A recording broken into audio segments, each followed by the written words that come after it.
طب برضو حابين نسأل حضرتك ايه اكتر الصعوبات او المشاكل اللي ممكن تحصل في اثناء فترة عملية الحقن المجهري عموما؟ بص، هو ده سؤال مركب جدا. يعني احنا ممكن نقسم الصعوبات ديت لصعوبات متعلقة بالطبيب، وصعوبات متعلقة بالعملية نفسها، وصعوبات أو مضاعفات متعلقة بالمريضة اللي بنعملها العملية. لو بدأنا بالصعوبات المتعلقة بالطبيب، هنقول إنه الاسترس الفظيع لما يكون الدكتور بيتعامل مع الحالة شوية بعواطفه، وبيتعامل مع الحالة يعني مهتم قوي كأنه واحد من الأسرة أو واحد من العيلة، أو حاطط نجاح العملية من عدمها في باله، ومتابع الميعاد بتاع المريضة اللي هتعمل فيها الاختبار الحمل والكلام دوت.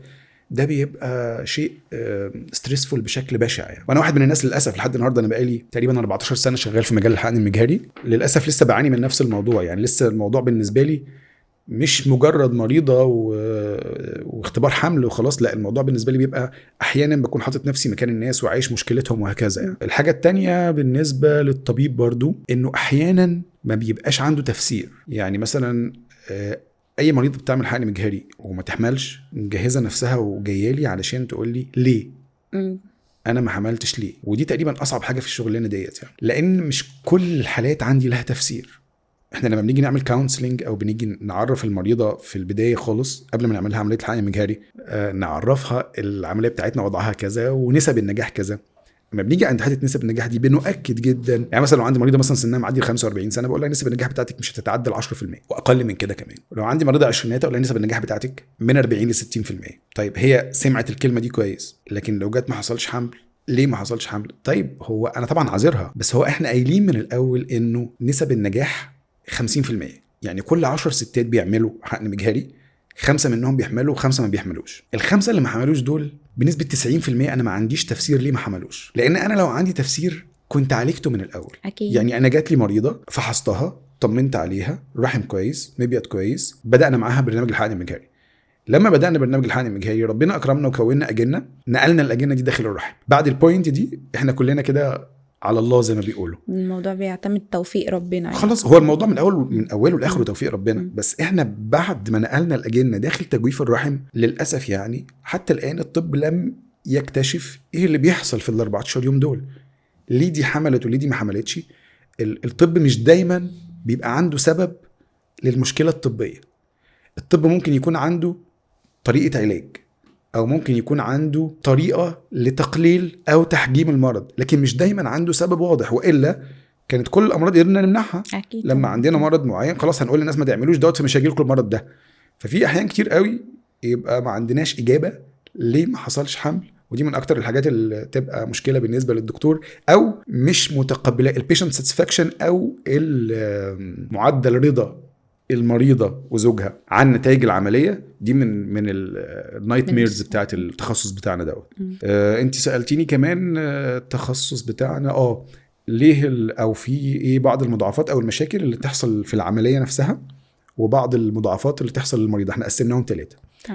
اللي تحصل اثناء العمليه نفسها بقى، انا ممكن ادي المريضه تنشيط وما تستجبش، برغم ان تحاليلها كويسه وواخده جرعه مظبوطه وبدأ برنامج كويس يتناسب مع حالتها. ودي برضو من ضمن الحاجات اللي احيانا ما بيكونش لها تفسير.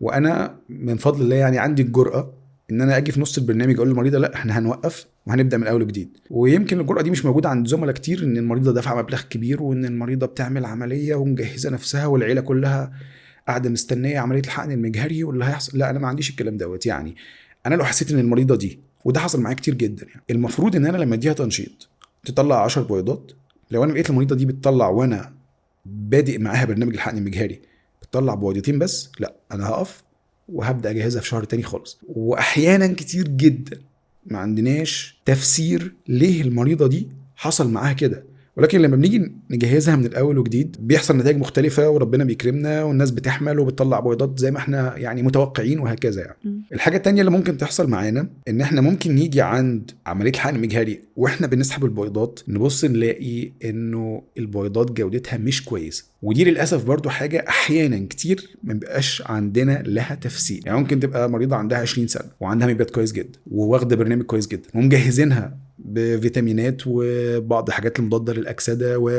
ونيجي نسحب بيضات نلاقي جودتها مش كويسه خالص، لدرجه انها ما حصلهاش تخصيب. وللاسف يعني في بعض الناس كل ما نعيد لهم التجربه يحصل معاهم كده. احيانا يكون عندنا تفسير، واحده سنها كبير، واحده عندها مشاكل في المبيض، واحده عندها مشاكل في الهرمونات، واحده يعني، فابقى اقول الاقرب ان ده حصل علشان هي عندها كذا. لكن احيانا مبقاش عندنا تفسير خالص. من ضمن الحاجات برضو اللي ممكن اثناء فتره العمليه ان المريضه مثلا تاخد العلاج غلط. احنا عندنا الحقنه بتفرق. لو انا ماشي مريض على العلاج لمده 18 يوم والمريضه جت خلفت ميعاد حقنه معينه اللي هي المفروض تاخدها في ميعاد ثابت، كنت بوظنا البرنامج كله. لو خدت حقنه مكان حقنه، يعني مثلا في حقن المفروض تتاخد قبل السحب 36 ساعه 34 ساعه، مريضه جت خدتها في نص البرنامج، ودي حصلت معايا قبل كده. لذلك انا من الناس الحريصه جدا ان انا ما اديش المريضه غير الحقن تقضيها عدد الايام اللي هي هتبقى بعيده فيها عني. يعني انا مثلا شفت المريضه يوم الاحد، اديها علاج يقضيها حد واثنين وثلاث فقط واشوفها الاربع، او اديها علاج يقضيها اربع وخميس وجمعه فقط واشوفها السبت. انا لازم اعمل كده، لاني لو اديت المريضه العلاج كله وبعدين بقيت اشوفها والعلاج عندها، لا المريضه انا مش ضامنها انها سواء بتدي لنفسها الحقن او حد بيديها الحقن ان هو ما يغلطش غلطه تبوظ لنا البرنامج اللي احنا دافعين فيه الافات دوت. فدي برضو من ضمن الحاجات اللي ممكن تعمل لنا مشاكل.